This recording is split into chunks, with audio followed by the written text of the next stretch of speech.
परछाई एकदम से ऊपर हवा में उड़ती हुई तेजपाल की चिता के ऊपर आकर खड़ी हो गई और एक एक करके उन लकड़ियों में लात मारती हुई वहां से गिरने लगी। लकड़ियां गिरते गिरते उसने तेजपाल के शरीर को भी इतनी जोर से लात मारी कि वह दूर जाकर गिरा और फिर हवा में उड़ते हुए जोर जोर से ताली बजाकर कहा, हंसने लगा और मर्दानी आवाज में बोली, क्या लगता है तुम लोगों को तुम लोग बच पाओगे? कोई नहीं बचेगा। एक एक करके मैं सबको मार डालूंगा। जो तुम लोगों ने मेरे साथ किया है उसका बदला मैं लेकर ही रहूंगा। मैं आ गया हूँ, मैं ही हूँ, यह सब कर रहा हूँ। तुम सबकी काली मौत। कहते हुए वह परछाई जोर से ताली बजाकर हंस पड़ी। उसकी हंसी इस वक्त शमशान घाट में इतनी डरावनी लग कि मानो जैसे मौत तांडव कर रही हो। आसपास भौंक रहे कुत्तों की आवाज भी अचानक से बहुत तेज हो गई।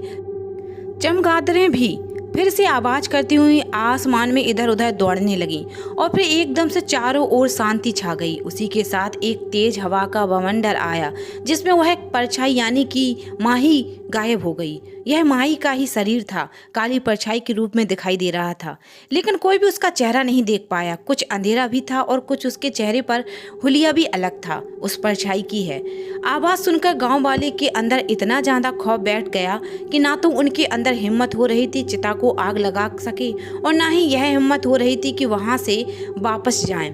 बहुत देर तक सभी लोग एकदम पुतले बनकर खड़े रहे।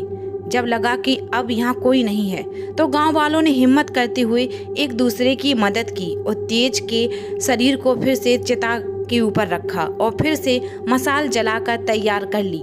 सभी गांव वाले शमशान घाट में इतने दहशत में आ चुके थे कि किसी की तेजपाल की चिता को अग्नि देने की हिम्मत नहीं हो रही थी। कुछ देर बाद जब आसमान का माहौल बिल्कुल शांत हो गया तो फिर से उन लोगों ने तैयारी की और आखिरकार तेजपाल की चिता को अग्नि दे ही दी। लेकिन अब वह शैतान शायद बहुत ताकतवर हो चुका था। इसका मकसद सिर्फ इतना ही नहीं, तबाही करना तो नहीं था। सब लोग यह सोचकर तसल्ली दे रहे थे खुद को भी अब कोई परेशानी नहीं होगी, लेकिन उनका यह सोचना गलत था। वहाँ एकदम से जोर सी आंधी आ गई जिससे आग इधर उधर होने लगी। कभी तो लगता जैसे एक आग बुझ जाएगी और फिर एकदम से लपटें और तेज हो जाती। सब लोग डर के मारे बहुत पीछे हट गए थे। वहाँ से भी अचानक जलती हुई लकड़ियों को चारों तरफ फेंकती हुई तेजपाल की लाश एकदम से बीच में से हवा में उड़ती हुई एकदम सीधी हो गई। अपनी आंखों के सामने यह सब देखकर उन सब लोगों पर क्या बीत रही होगी इसका अंदाजा लगाना मुश्किल है। और फिर एकदम ही हवाएं चलनी बंद हो गईं। तेजपाल की लाश जोर से आवाज करती हुई फिर लकड़ियों पर जाकर गिरी और फिर एकदम से जलती हुई बहुत ऊपर तक लपटें उठने लगीं। सब लोगों ने कुछ देर तक वहां इंतजार किया। पूरी जलने के बाद सभी लोग डरते हैं वहां से लौटने लगे, जैसा उनके चेहरे पर साफ नजर आ रहा था। अगले दिन घर में सब लोग बहुत खुश थे क्योंकि स्यूटी आ रही थी। लेकिन नाना जी, मामा आलोक जी के चेहरे पर कल रात का डर साफ साफ दिखाई दे रहा था।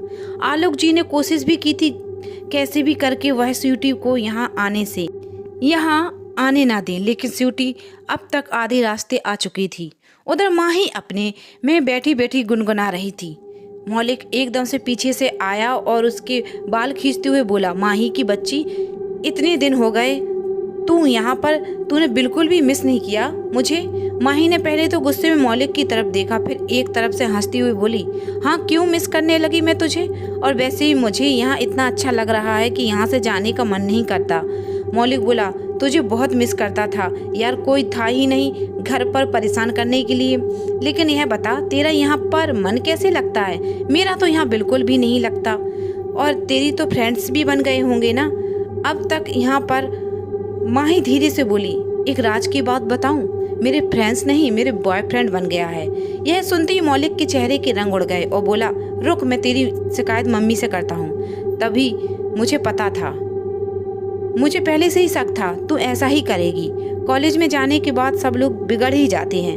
मुझे लगा तू ऐसा नहीं करेगी, लेकिन तूने तो कॉलेज खत्म कर दी, सीधा छक्का मार दिया। मौलिक गुस्से में उठकर वहां से जाने लगा। माही जोर से ताली बजाकर हंसती हुई बोली, अरे यार तू तो नाराज हो गया, मजाक कर रही थी मैं। तुझे लगता है बॉयफ्रेंड बनाने का टाइम है, मम्मी ने मौका ही नहीं दिया। बॉयफ्रेंड बनाने का क्या ही करूं। और सच में यार मैं भी तुझे बहुत मिस किया, मैं भी बहुत तुझे मिस करती थी। जब भी कभी मेरा मन होता किसी को उठा उठा कर पटकने का। माही की इस बात पर दोनों ही भाई बहन हंस पड़े।